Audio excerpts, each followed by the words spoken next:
बिस्मिल्लाहिर्रहमानिर्रहीम। अस्सलामु अलैकुम वरहमतुल्लाहि वबरकातुहू। उम्मीद है कि आप सब खैर और आफियत से होंगे और अल्लाह की खास रहमत में होंगे। हदीस का सिलसिला। नबी करीम सल्लल्लाहु अलैहि वसल्लम से मोहब्बत। हदीस की रोशनी में रसूल अल्लाह सल्लल्लाहु अलैहि वसल्लम ने फरमाया, मैं तुम में दो चीजें छोड़े जा रहा हूँ, एक कुरान और दूसरा हदीस। कुरान का पढ़ना अल्लाह से मोहब्बत और हदीस पर अमल करना रसूल अल्लाह सल्लल्लाहु अलैहि वसल्लम से मोहब्बत। तो हम इसका सबूत कैसे देंगे साथियों? कि नबी पाक सल्लल्लाहु अलैहि वसल्लम की सुन्नत और हदीस को फॉलो करके। तो इंशाल्लाह आज हम पढ़ेंगे हदीस नंबर 3। बहुत ही प्यारी हदीस है जो इंशाल्लाह मैं आज आपके साथ शेयर करूंगी। और नबी पाक सल्लल्लाहु अलैहि वसल्लम की बहुत प्यारी बातें। रसूल अल्लाह सल्लल्लाहु अलैहि वसल्लम ने फरमाया, तुम अपनी औलाद को 7 बरस की उम्र में नमाज पढ़ने का हुक्म दो। 10 बरस के हो जाने के बावजूद वो नमाज ना पढ़े तो उनको डांट डपट करो। और 10 साल की उम्र में इनके बिस्तर भी अलग अलग कर दो। अबू दाऊद की हदीस है और अथेंटिक हदीस है।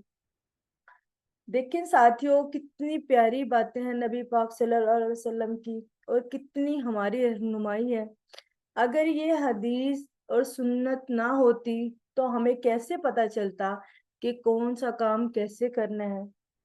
क्योंकि कुरान पाक हदायत की किताब है अल्हम्दुलिल्लाह। कुछ बातें जो है ना वो हदीस से हमें पता चलती हैं। अब देखिए ना, हमें नबी पाक सल्लल्लाहु अलैहि वसल्लम ने क्या फरमाया कि अपने बच्चों को 7 साल की उम्र में नमाज पढ़ने का हुक्म दे दो। और 10 साल की उम्र तक अगर वो ना पढ़े तो उसको डांट डपट करो। यानी कि माँ बाप को इख्तियार दे दिया गया कि नमाज के मामले में कोई छूट नहीं, नमाज के मामले में कोई मोहब्बत कोई प्यार नहीं। वो फर्ज है, जैसे माँ बाप अदा करते हैं वैसे ही 10 साल का बच्चा या बच्ची हो जाने के बाद उन पर फर्ज हो जाती है, हर हाल में वो पढ़नी है। हम अपनी औलाद को दुनियावी तालीम के लिए सारी सारी रात जगा के रखते हैं। जब फजर का टाइम हो जाता है ना, उससे थोड़ी देर पहले तो वो सो जाते हैं। और फजर का टाइम जब हो जाता है हम कहते हैं अभी तो बेचारे सोए हैं, सोने दो सोने दो सोने दो।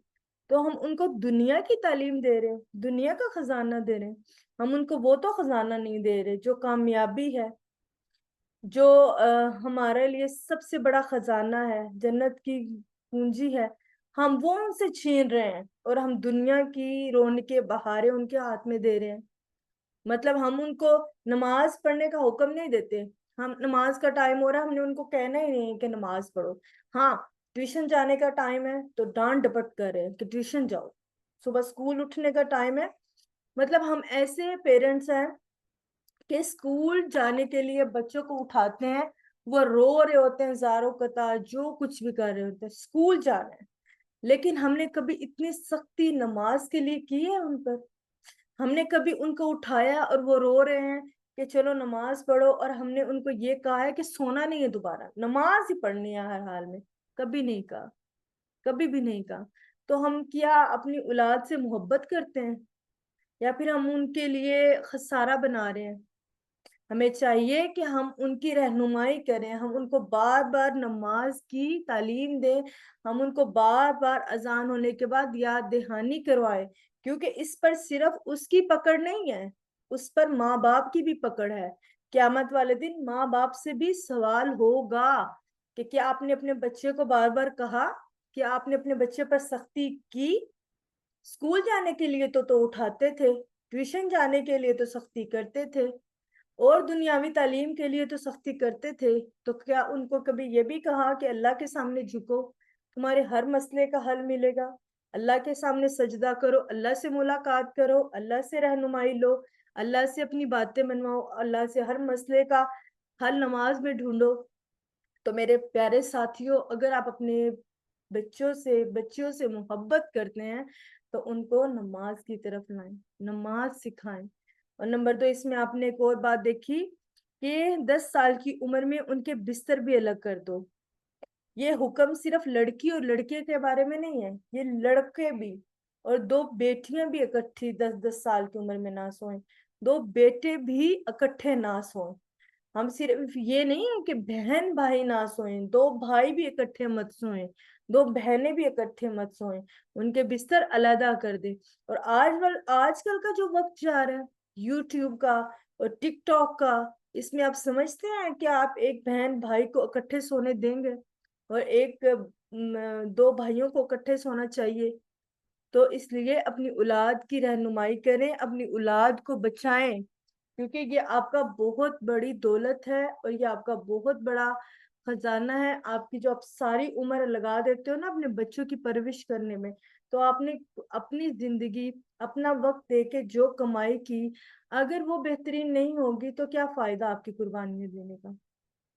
سب سے پہلے اپنی اولاد کو ایک اچھا انسان بنائیں، اس کو نماز اور قرآن کی طرف لائیں۔ جب وہ قرآن اور نماز کی طرف آ گیا نا تو آلریڈی خود بخود کامیابی ان کے قدم چومے گی، کیونکہ ان کا رابطہ خدا سے ڈائریکٹ ہو جائے گا، اور وہ ہر بات ہر چیز اپنی رب سے شیئر کریں گے انشاءاللہ۔ الحمدللہ آج ہم نے جو حدیث پڑھی ہے نا، انشاءاللہ مجھے امید ہے کہ آپ سب اس پر عمل کریں گی، ٹھیک ہے؟ رسول اللہ صلی اللہ علیہ وسلم نے فرمایا جس نے ایک سنت پر عمل کیا اس کو 100 شہیدوں کا ثواب ملے گا، یعنی جس نے ایک سنت کو زندہ رکھا وہ ایک شہید کا درجہ کیا ہوتا ہے؟ ایک شہید کا درجہ کیا ہے کہ اس کو جنت ملے گی؟ تو اس کی بشارت دی جا رہی ہے کہ وہ 100 شہیدوں کے برابر درجہ اس کو دیا جائے گا۔ کتنا فائدے کا سودا ہے جنت لینے کا، الحمدللہ۔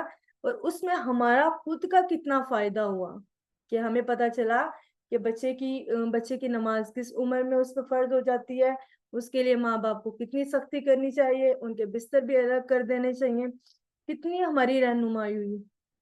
اور یہ نبی پاک صلی اللہ علیہ وسلم کی حدیث ہے اور یہ غلط نہیں ہو سکتی کسی صورت بھی۔ جزاک اللہ خیرن کثیرا۔ اگر میری یہ ویڈیو آپ کو پسند آئی ہو تو اس کو لائک کریں، سبسکرائب کریں اور دوسروں کو بھی شیئر کریں، تاکہ دوسرے بھی حدیث پر عمل کریں اور اپنا اور اپنے پیاروں کا خیال رکھیں، اپنا اور اپنے پیارے بچوں کی رہنمائی کریں۔ اس کے ساتھ ہی مجھے اجازت دیجیے۔ السلام علیکم ورحمۃ اللہ وبرکاتہ۔